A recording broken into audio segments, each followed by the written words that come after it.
এরকম করো। ঈদ মুবারক।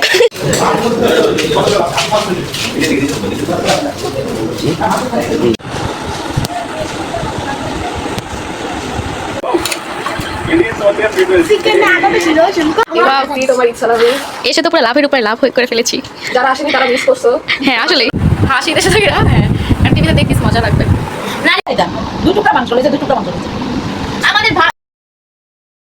আসসালামু আলাইকুম সবাইকে, কেমন আছেন আপনারা সবাই? আশা করছি আপনারা সবাই অনেক ভালো আছেন and welcome to my blog 60। Eid মুবারক সবাইকে। আশা করছি আপনাদের ঈদ অনেক ভালো কেটেছে। আলহামদুলিল্লাহ আমার ঈদ অনেক বেশি ভালো কেটেছে। তো এটা হচ্ছে এই যে আজকে সকালবেলা আমার ঘুম থেকে উঠতে একটু লেট হয়ে গিয়েছিল, তাই আমি আসলে গরু কুরবানি করাটা দেখতে পারিনি। তো এখানে সকালে ঘুম থেকে উঠে ফ্রেশ হয়ে তারপরে অবভিয়াসলি আজকের ব্রেকফাস্টে তো সেমাই থাকবে যেহেতু ঈদ। তো আমি এখানে সেমাই আর নুডলস রান্না করেছিল, তো আমি হচ্ছে এখানে সেমাই আর নুডলস খাচ্ছিলাম। আর সকালে পাপা অনেকবার আমাকে ডাকছিল গরু কুরবানি করা দেখতে যেতে, বাট আমি আসলে উঠতেই পারিনি। বাট যাই হোক, তারপরে হচ্ছে এই যে এখানে আমি চাও খাচ্ছিলাম। তো তারপর চা খেয়ে আমি আর সিয়া হচ্ছে একটু দেখতে আসলাম যেখানে গরু কোরবানি হয়েছিল। এন্ড এই যে এটা আমাদের গরু আলহামদুলিল্লাহ কোরবানি করা হয়ে গেছে। তো এখানে হচ্ছে মানে গরুটাকে ছিলতেছিল, আসলে আমরা যে দেখি যে সবাই মিলে গরু ছিলতেছে অ্যান্ড সবার গরুই হচ্ছে আলহামদুলিল্লাহ কোরবানি করা হয়েছিল ওখানে। আর একটা ছাগলও ছিল ওখানে। তো তারপরে অনেকক্ষণ আমি আর সিয়া অনেকক্ষণ দাঁড়ায় দাঁড়ায় দেখলাম। এখানে আমি আর সিয়া বাসা চলে আসতেছিলাম অ্যান্ড এই যে এখানে সিয়া হাতের মেহেদি দেখাচ্ছিল যে অনেক সুন্দর করে হাম বাঁকছে, ছোটা মুখে গরু এঁকে দিয়েছিল হাতে। আর এই যে আমাদের সিয়া বেবি ও সবাইকে আপনাদের সবাইকে ঈদ মোবারক বলে দিল। তারপর বাসায় এসে দেখি আম্মু মামানিদের সাথে কথা বলছে, তারপর সবার সাথে কথা বললাম, আপুদের সাথে কথা বললাম ভিডিও কলে।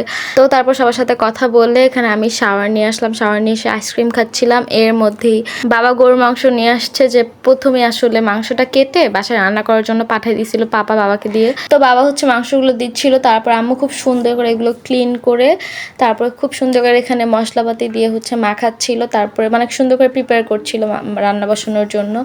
আর দেখতেও এত ডেলিশিয়াস লাগছিল, দেখেন খুব সুন্দর লাগতেছে না? তারপর এটা খুব সুন্দর করে আম্মু মেখে ঝুঁকে বসাই দিছে। আর কুরবানির টাইমে তো অবভিয়াসলি মাংসটা সবচেয়ে বেশি মজা হয় অ্যাজ কুরবানির টাইম। কুরবানি মানে এটা টেস্টই আসলে একদম অন্যরকম লাগে। যদিও আমি আসলে গরুর মাংস আগে বেশি পছন্দ করতাম না, 2023 সাল থেকে আমি এত পছন্দ করা শুরু করছি, ইভেন আমি এখন অনেক খাই গরুর মাংস। তো তারপর হচ্ছে আম্মু এগুলো মেখে চুকে সুন্দর করে হচ্ছে রান্না বসাই দিল। আর এদিকে আর অনেক মাংস আসলো অ্যাজ কুরবানি ঈদ। সো কুরবানির ঈদে তো আসলে এটাই যে কুরবানির মাংস খাবো, সবাইকে ডিস্ট্রিবিউশন করা খাওয়া। তো এখানে ডিস্ট্রিবিউশনের জন্য আসলে সব করবে, তো এর জন্য হচ্ছে রাখছিল। আর আমি হচ্ছে অনেক বৃষ্টি হচ্ছিল, তো আমি হচ্ছে একটু আপুদের বাসা যাচ্ছিলাম অ্যান্ড আপুদের বাসা যাওয়ার সময় আমি পড়ে গেছি আপুদের 2 তলায়। যাই হোক, তো তারপরে হচ্ছে এখানে এই যে আমি তিতিদের বাসায় চলে আসছি। তারপরে এই বাচ্চাটা এত কিউট মাশাআল্লাহ, ও আমার সাথে অনেক দুষ্টুমি করছিল। তারপর এখানে তিথি আর আমি একটু গল্প করছিলাম, আর আমি হচ্ছে এখানে শ্যামাই খাচ্ছিলাম। আন্টি আমাকে শ্যামাই দিয়েছিল অ্যান্ড অনেক বেশি মজা হয়েছিল। খুনাফাটা বেশি ভালো লাগছে আমার কাছে, এত বেশি টেস্টি হয়েছিল। তোমার ইচ্ছা লাগে এসে তো পুরো লাভের উপরে লাভ করে ফেলেছি। যারা আসেনি তারা মিস করছো।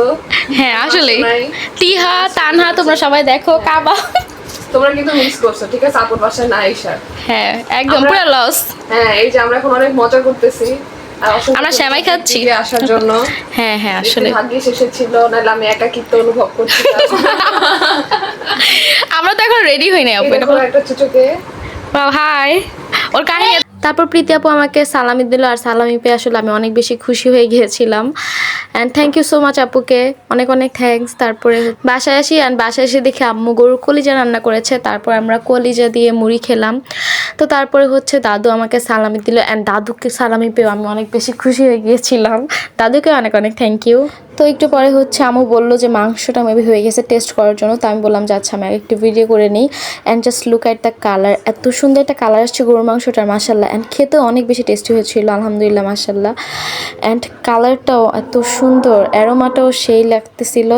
আর এখানে হচ্ছে আমি একটু টেস্ট করলাম, আম্মু টেস্ট করার জন্য দিয়েছিল। তারপর কিছুক্ষণ পর আমি আবার খেতে বসলাম, বিকজ আমার অনেক খেতে ইচ্ছে করছিল গরুর মাংসটা দেখে। তো তারপর এখানে এই যে পোলাও, তারপরে কলিজা, তারপরে গরুর মাংস নিয়ে বসলাম।